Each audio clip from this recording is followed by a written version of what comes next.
Mubashara mtazamaji kutoka hapa katika chumba cha matangazo. Sauti hiyo ni ishara tosha kwamba imetimu saa 1 kamili saa za Afrika Mashariki. Bila shaka leo ikiwa ni tarehe 11 mwezi Oktoba mwaka 2024. Mimi ni mtangazaji wako Paul Kirobi. TV47 Wikendi na ng'oa nanga kuanzia sasa hivi. Mbashiri kwa lugha ya ishara anafahamika kama Kelvin Makori, lakini kwanza kabisa wacha tupate yaliyomo.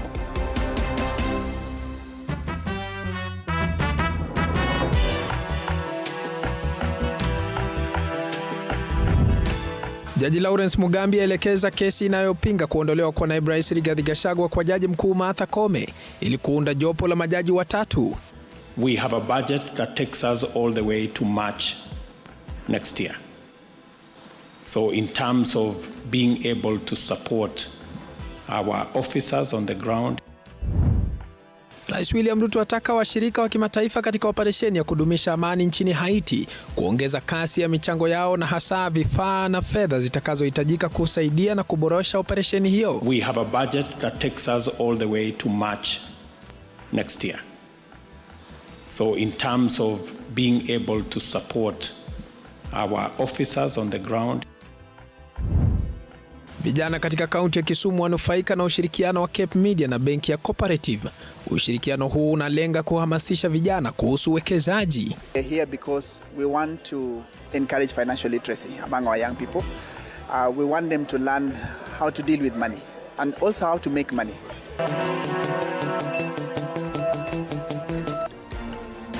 Na bila shaka mtazamaji unafuatilia matangazo kupitia mtandao wa TV47 live kwa mtandao wa YouTube na kwenye mtandao wa Twitter ni @TV47KE @Kirobi.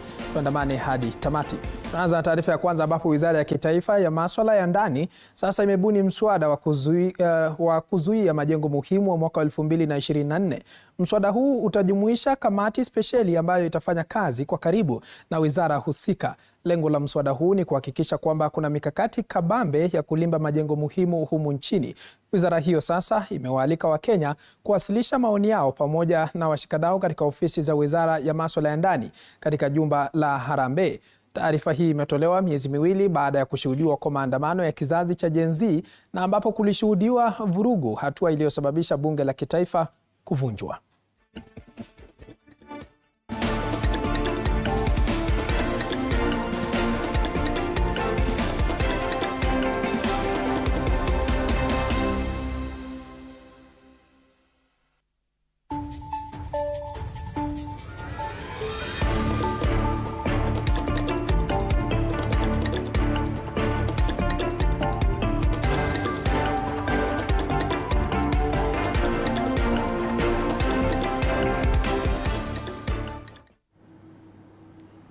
Naam, tukiachana na taarifa hiyo, kwingineko ni kwamba maafisa wa polisi 600 kutoka Kenya watatumwa Haiti mwezi ujao ili kuongeza idadi ya maafisa walioko nchini humo kuwa 1000. Hii ni kulingana na Rais William Ruto aliyezungumza wakati wa ziara ya Waziri Mkuu wa Haiti Gary Conil. Ruto aidha alidokeza kuwa kuna bajeti ya kutosha ili kufadhili operesheni hiyo ya amani hadi mwezi Machi mwaka ujao. Stanley Nyaringita na maelezo zaidi. Kufuatia kuidhinishwa kwa muda ambao maafisa wa Kenya watahudumu nchini Haiti hadi mwaka ujao Oktoba, Rais William Ruto pamoja na Waziri Mkuu wa Haiti Gary Conil wameyataka mataifa ya kigeni kutimiza mchango wao kwenye operesheni ya kurejesha utulivu katika nchi hiyo ambapo magenge yanaendelea kuwaua na kuwafurusha watu kutoka makwao. Congratulate the President of El Salvador who a few days ago signed into this program and is providing critical support. Ombi hili kutoka kwa Ruto na Gare linajiri miezi michache baada ya taarifa kuwa maafisa 400 waliotumwa nchini Haiti mwezi Juni hawakuwa wamepata mishahara yao pamoja na vifaa vya kutosha. Lakini kulingana na Ruto, Kenya iko imara. We have a budget that takes us all the way to March next year. So in terms of being able to support our officers on the ground, including those who are joining next month, we have resources to make sure that they have every support that they need. Gari aidha ameonyesha kuridhishwa na jinsi operesheni hiyo inavyoendelea, akipigia mfano jinsi maafisa wa polisi waliweza kurejesha utulivu wiki jana wakati genge linalojulikana kama Grand Reef liliwaua watu wapatao 70 kaskazini mwa Haiti. Now there's still a lot going on, and I don't want to by any means describe this as being done or easy, but the work is being done house by house, neighborhood by neighborhood. Maafisa 600 ambao wanatarajiwa kutumwa Haiti mwezi ujao wanaendelea na mafunzo nchini Kenya ili kuongeza idadi ya maafisa wa Kenya kufikia 1000. Stanley Nyaringita, TV47. Asante sana mwanahabari wetu Stanley Nyaringita kwa taarifa hiyo. Kwingineko, ili kuboresha na kuimarisha usambazaji wa umeme, Wizara ya Nishati kupitia kampuni ya usambazaji umeme Kenya, KETRACO, imeingia katika makubaliano ya kibiashara na washirika wa kimataifa kama vile kundi la Adani ili kuboresha huduma za umeme na vituo vya kupokea umeme nchini. Waziri wa Nishati Opiyo Wandayi alitangaza kuwa KETRACO imekamilisha makubaliano na kundi la Adani ili kuharakisha maendeleo ya miundombinu muhimu ya umeme. KETRACO na Adani Energy Limited zimesaini makubaliano ya shilingi bilioni 95 ya kuendesha na kudumisha mistari ya usambazaji wa umeme na vituo vya kupokea umeme kwa muda wa miaka 30 katika juhudi za kupunguza mgao wa umeme, kulingana na waziri wa ndani. So as a country we must be forward looking and we must plan ahead. If we want to develop, to industrialize, we must ensure that we have enough supply of power. And there are 4 projects here.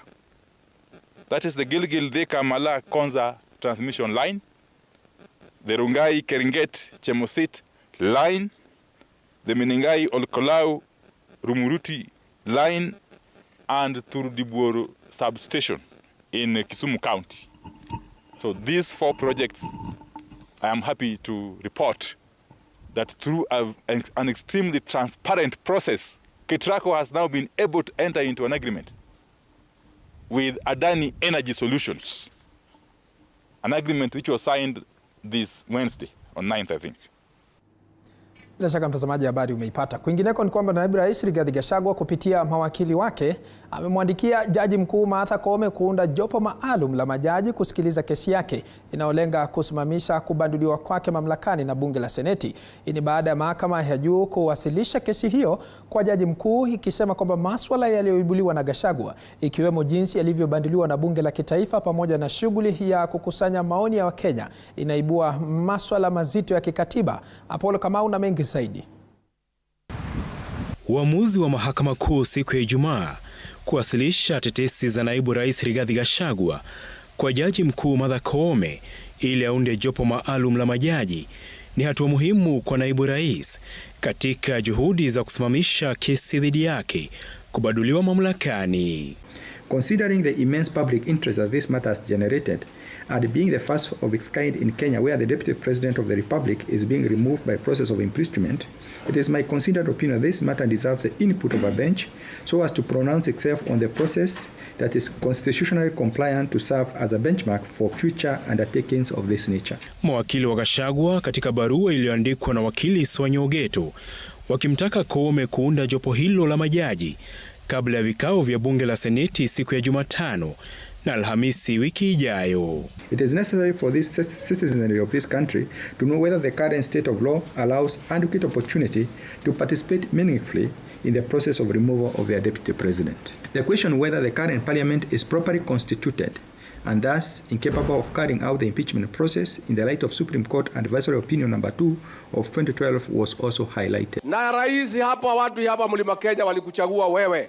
Naibu Rais ameiomba mahakama kuamuru bunge kusitisha shughuli ya kumtimua mamlakani, wakitoa tetesi kuwa Naibu Rais hakupewa muda wa kutosha kujitetea kulingana na kanuni za bunge na kwamba shughuli ya kukusanya maoni ya Wakenya haikufanyika kikamilifu. Wakili wa Gachagua Paul Mwite vilevile katika malalamishi yake kwa koti akiibua tetesi kama bunge linaweza kumwondoa Naibu Rais Rigathi Gachagua aliyechaguliwa pamoja na Rais William Ruto. It is not a question of a majority in the National Assembly for whatever reason saying we have no confidence in so and so. The fact that you may have the numbers, does not entitle you to impeachment. There has to be proof of gross violation. Kulingana na ratiba katika bunge la Seneti, maseneta watapiga kura saa 2:30 siku ya Alhamisi usiku iwapo watamtimua Gachagua au la, baada ya kusikiliza pande zote. Apol Kamau, TV47. Na mnatukia tena taarifa yake Apol Kamau. Kwingineko ni kwamba Wakenya wameendelea kuhangaika katika kupokea huduma za matibabu katika kaunti ya Machakos. Mahangaiko hayo yakiwakumba wagonjwa wa hospitali ya Machakos Level 5 kutokana na kugoma kwa madaktari, huku wasimamizi wakidinda kabisa kutumia bima ya afya ya NHIF. Ruga Ival na maelezo zaidi. Kutoka saa 4 hadi saa 7, wagonjwa walionekana kukata kauli na kurejea nyumbani kwa kukosa huduma za afya. Tumekuja hapa hospitali Machakos na tumekuta madaktari wote wa macho wako kwa mgomo. Hapa ni katika hospitali ya Machakos Level 5. Kwa masikitiko yasiyo na mfano, wagonjwa wametamaushwa na ulegevu wa matabibu kuwahudumia. Paul ni mmoja wa waathirika ambaye amelazimika kuomba ruhusa kazini Nairobi ili kumleta mke wake hapa kupata matibabu. Niko na shida. Kama mwanaume nimetoka all the way from Nairobi, nimechukua emergency leave kwa ajili ya kushughulikia mke wangu. Kuja hapa shida ndio hiyo. Na kati tunakata tunalipa kila siku. Hata hivyo, wazo la kufika katika hospitali ya kibinafsi ambayo pia mfumo wa kadi yake ya matibabu haujaruhusu uhudumiwe hapa linagonga mwamba. Wananiambia yes, njia imefunguka 2, lakini madaktari wamegoma, hakuna vile wanaweza nisaidia niende nitafute hospitali zingine kama ni private. Naye mama huyu Angeline ni mlezi wa mgonjwa aliyevunjika mguu baada ya kuhusika kwenye ajali ya bodaboda, ila kufikia sasa hajasaidika. Anasema ili kupata huduma hapa kila siku wao hugharamika kwa kutoa shilingi 1,000 na kwa sasa wamekufa moyo. Kila siku ni 1,000. Unakula lakini ndani hakuna. Ombi lao ni kwa gavana wa Machakos wa Vinyandeti kuingilia kati ili wagonjwa wanaotafuta huduma katika hospitali za Machakos wasaidike. Lakini sasa hatuna pesa, sisi tutafanya nini? Kwa hivyo tunaomba gavana ashughulikie madaktari kwa haraka, watu wanalia hapa nje. Tunaumia. Unapata ya kwamba mtu anauza ng'ombe, anauza shamba ili akapate matibabu kwa hospitali za binafsi. Ruga Ivan, TV47. Asante sana Ruga Ival kwa taarifa hiyo. Naibu Rais Rigathi Gachagua ana nafasi ya kuelekea mahakamani endapo atakuwa hajaridhika na maamuzi ya bunge la kitaifa na lile la Seneti kuhusiana na hoja ya kutimuliwa kwake ambayo inaendelea kuzua gumzo kutoka kwa vitengo mbalimbali wakiwemo wanasheria. Wanasheria wamekosa kusikizana na swala hilo zima la Naibu Rais kukimbia kotini ikiwa hataridhishwa na maamuzi ya bunge, kama mwanahabari wetu Elizabeth Mutuku anavyotuarifu. Wa kumtimua naibu wa rais Rigathi Gachagua kupitia hoja ambayo inastahili kusikilizwa na bunge la Seneti wiki ijayo umeendelea kuzua cheche miongoni mwa viongozi sawa na wasomi wa sheria, baadhi yao wakihoji kuwa iwapo Seneti itafuata mkondo wa bunge la kitaifa, basi maamuzi hayo ya Seneti ndio mwisho wa safari ya Gachagua kuwa naibu wa rais. Wakili John Haminwa anasema yeyote ambaye hajaridhishwa na maamuzi ya bunge anaweza kuelekea mahakamani, haki alionayo Gachagua iwapo Seneti itambandua na akose kuridhishwa na uamuzi huo. The High Court, that is right. He can go to court to seek a remedy to show that the process of law has not been followed. There have been grave irregularities. There have been, we can allege that there have been bribery and etc. Yeah, he can do so. Kulingana na mmoja wa aliyekuwa mwanasheria mkuu tuliyezungumza naye, mahakama ndio mwisho wa kutafuta suluhu kwa masuala yanayohusu katiba, akiongeza kuwa mahakama ina uwezo wa kubadili hata maamuzi ya bunge endapo yatakuwa yanakiuka katiba kwa vyovyote vile. Aidha, anasema kuwa mchakato ulio mbele ya bunge sio tofauti na sheria ambazo bunge imepitisha lakini baadaye zikabatilishwa na mahakama. For the president to give him duties, to give him work, what to attend to and so on. And he is not very abrasive. But the moment you have a president who is very, a deputy president who is very abrasive, that can bring problems. In other words, you have a deputy president who talks too much. I think that can be a problem. A deputy president should probably keep quiet most of the time until the president asks him to talk. Kulingana na kipengee cha 165 cha katiba ya Kenya, idara ya mahakama ina nguvu ya kubadilisha maamuzi yote yanayohusiana na sheria, kuanzia mahakama kuu, mahakama ya rufaa na pia mahakama ya juu ambayo hutoa uamuzi wa mwisho. Not how people remaining in offices when it has emerged very clearly that people are very unhappy with the ministry that the individual is heading or with the office that the individual is heading. If he finds that people are very unhappy with what he is doing, let him put in a letter of resignation and go. He can always come much later on. Kutokana na mizozo ambayo imeshuhudiwa kati ya naibu wa rais na rais hapo awali, wakili Haminwa anapendekeza kubadilishwa kwa sheria kumzuia yeyote ambaye amehudumu katika nafasi ya naibu wa rais kwa mihula miwili kuwania nafasi ya urais. After all, presidential power is shared, in practical terms, is shared between the president and the deputy president. So if someone has been a deputy president for 2 terms together with the president, when the incumbent goes away, he should also go. The same should apply for the position of the governor and deputy governor. Seneti inatarajiwa kusikiliza hoja ya kubanduliwa kwa Gachagua Jumanne na Alhamisi wiki ijayo. Elizabeth Mutuku, TV47, Nairobi. Asante sana Elizabeth Mutuku kwa taarifa hiyo. Hali ya mkanganyiko inazidi kugubika sekta ya elimu nchini baada ya waziri wa elimu Julius Ogamba kutoa hakikisho hii leo kuwa serikali ilitoa ufadhili wote wa elimu kwa wanafunzi licha ya wakuu wa shule za upili kupaza sauti wakidai kuwa serikali haijatoa kiwango chote. Mwanahabari wetu Quinto Wafula anasimulia zaidi.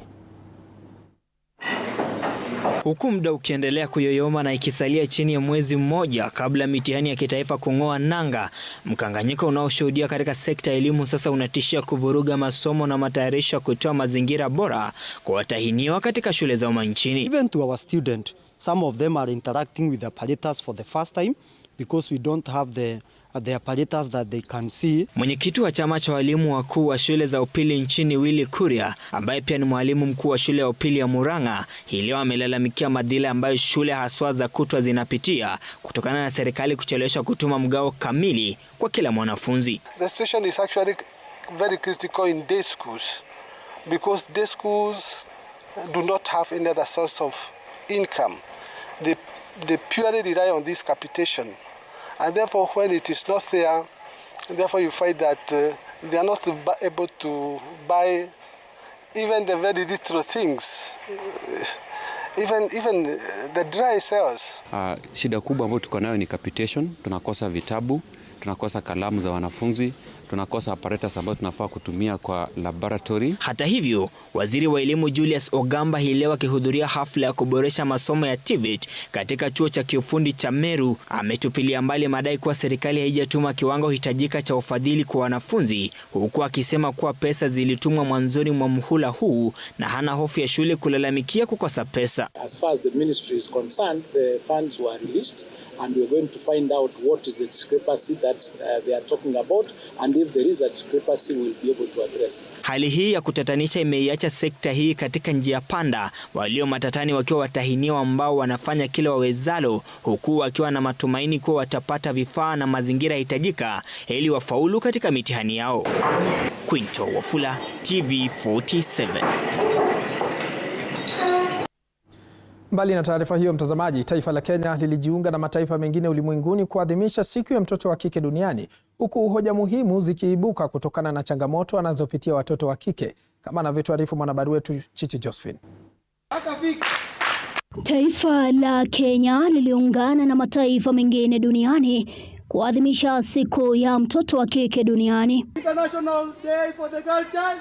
That's vision for the future. Katika kaunti ya Nakuru, walimu na makundi ya washawishi mjini Nakuru wameiomba serikali kutotoza ada ya ziada taulo za sodo ili kuwezesha idadi kubwa ya wasichana, hasa wale wanaotoka katika familia maskini, kuweza kusalia shuleni. As we commemorate this day, special day, we want to urge the government to ensure that the sanitary towels and undergarments are available in schools, because we are still experiencing a lot of dropouts of girls from school just because of the challenges that they are facing. Tomorrow we want to have people who will take this nation and the world ahead, and we can only do this by providing to them, by providing education, talking to them about the HIV and the diseases that are making them not achieve that which God wanted them to become. Katika kaunti ya Makueni ilifahamika kwamba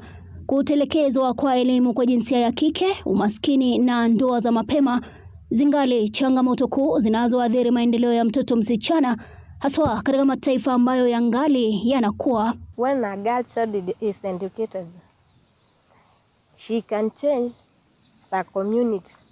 According to me, the education will change everything, because they will know, having the skill, I can do anything in any field as long as I have the knowledge. Kwingineko, mamia ya wakazi kutoka kaunti ya Homa Bay hii leo walifurika katika uwanja wa zahanati ya Omero ili kupata hamasisho kuhusu mtoto wa kike katika hafla ya maadhimisho ya mtoto wa kike duniani, huku watoto hawa wakielezwa umuhimu wa kujilinda na hitaji lao katika jamii. We want to empower our girls to help them break the barriers that could hinder them achieve their dreams, to create pathways for their development and to stand for them, to enable them have their voices heard, to enable them reach every horizon that is in their dream. Wazazi wameonywa dhidi ya kuwaoza watoto wenye umri mdogo kwa wazee kama njia mojawapo ya kujipatia mali. Akizungumza wakati wa maadhimisho hayo eneo la Lokipetot, Akwan, kaunti ndogo ya Turkana Kaskazini, askofu wa kanisa la Elem Mwangaza amewataka wazazi kuacha mila potovu ya kuwaoza wasichana wenye umri mdogo na badala yake kuwapeleka shuleni. Ningehimiza wazazi, ningewaomba huyu mtoto msichana atapelekwe kwa shule, kwa sababu akienda kusoma atakuwa amepata njia kwa maisha yake yote. Chichi Josephine, TV47. Asante sana Chichi Josephine kwa taarifa hiyo. Vijana katika kaunti ya Kisumu hawajawachwa nyuma kufuatia ushirikiano wa kampuni ya Cape Media na benki ya Cooperative ambazo zinalenga kuhamasisha vijana kutoka umri wa miaka 18 hadi 35 katika kila sehemu ya nchi kuhusu kuwekeza kupitia app ya simu inayofahamika kama Yeah. Anastasia Mukabi na mengi zaidi.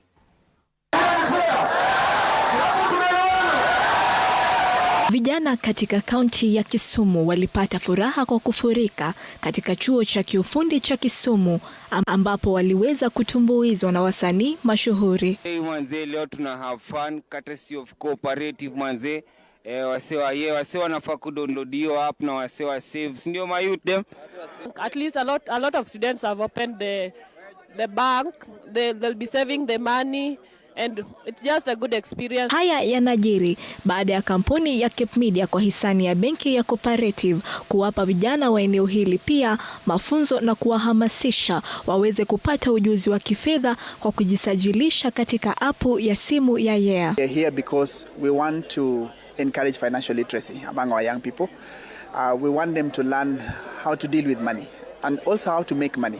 Wakionekana kuwa na bidii katika kujisajili katika apu hiyo, wawakilishi wa benki ya Cooperative wameelezea jinsi ya kujisajili kwenye apu hiyo. They make a lot of money. Sometimes they don't know how they can get more money with what they make. So we are here to tell them you can open a Yeah account. And we are saying you just download the app. From that app you are able to to do your transaction right away. It's really digital, just on the palm of your hand. Isitoshe, wawakilishi hawa waliweza kunukuu jinsi apu hiyo ya Yeah itamnufaisha kijana yeyote atakayejisajili. Nimeelezea umuhimu kwanza wa ku-operate na bank, kwa sababu unajua when you have a bank account it's easy. We are waiting for more mentorship programs to come up so that we can be able to at least help the youth navigate through their passion.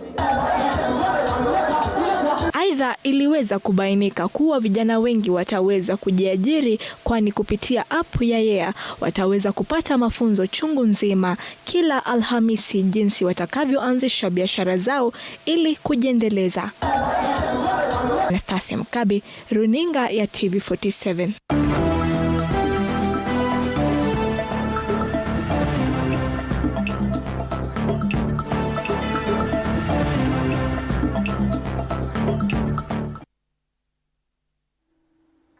Mtazamaji, tukiingia michezoni ni kwamba timu ya taifa ya soka Harambee Stars inacheza dhidi ya Cameroon katika mechi ya kundi J kwenye michuano ya kufuzu kwa dimba la bara Afrika AFCON mwaka 2025.